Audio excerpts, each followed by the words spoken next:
much better. Sometimes things happen by accident, sometimes by choice. Letting your hair grow out because you don't really know what to do with it, or cutting it short because you feel like it. Or using your outdated Hotmail address as your design logo.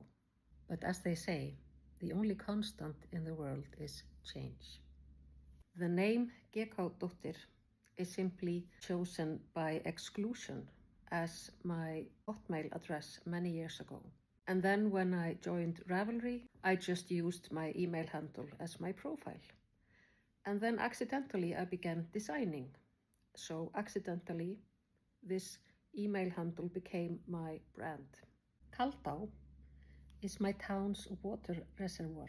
It surfaces from under the lava and flows freely, provides us with gorgeous drinking water. I chose it as a namesake because my design just surfaces and flows without much forethought, and also as a homage to my hometown.